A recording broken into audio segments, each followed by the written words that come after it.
Hello. I'd like to tell you about something that's near and dear to the tantric's heart, and that is the science of the prana.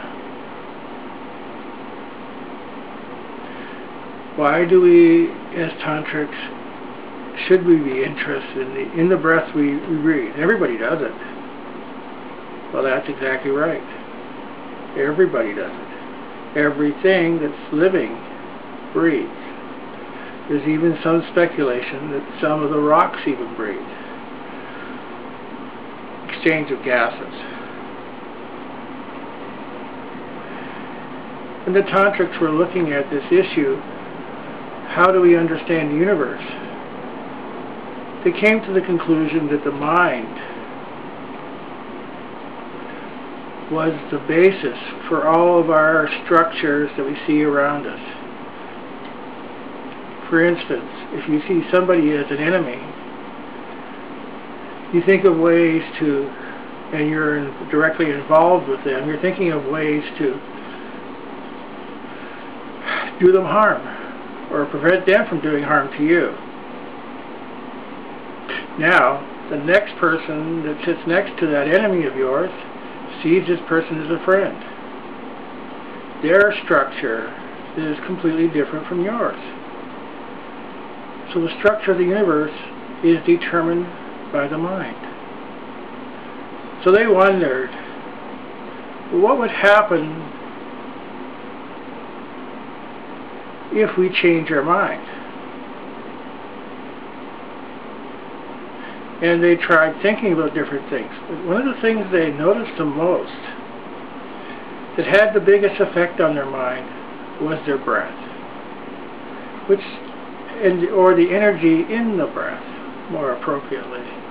So they studied how people breathe and how animals breathe, and they categorized things,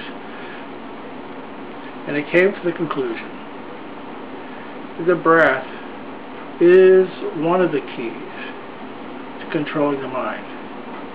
If you control your prana, or your breath, which controls your prana, or it's associated with your prana, you control the mind. If you control the mind, you can change how you perceive the world in an instant. So prana is the basis of mind control. It is extremely important before you really undertake an intensive study of the prana, that you have a couple of the first limbs of yoga, which are ahimsa, or non-violence, it's sometimes translated, and pratyahara, another one. And these are ways, preliminary steps to controlling the mind. But more importantly, they're the basis for which, when prana is put on the superstructure of these do's and don'ts,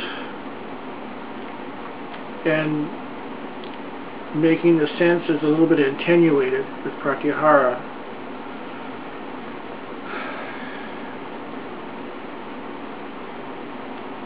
that you have the superstructure you can build upon that, which is prana. But you don't need to wait until you're perfect in non-violence to start pranayama, as long as you do it carefully. So tantrics always give preliminary exercises for the breath. And if you've ever seen the movie Karate Kid, where the young boy is learning to wax on and wax off, he has no idea why he's doing it. But when he goes to learn to do karate, he now has the movements memorized in his DNA. So he doesn't even have to think about doing that. It just comes wax off. In the same way, these preliminary exercises are necessary in order to have control of the prana. So let's just start and talk about your breath. There's deep breaths and there's shallow breaths. The shallow breath is from the upper lungs only. The diaphragmatic breath comes when the diaphragm moves. Most people in the West don't really practice the deep breathing. And if you practice deep breathing, which I'll show you just in a minute,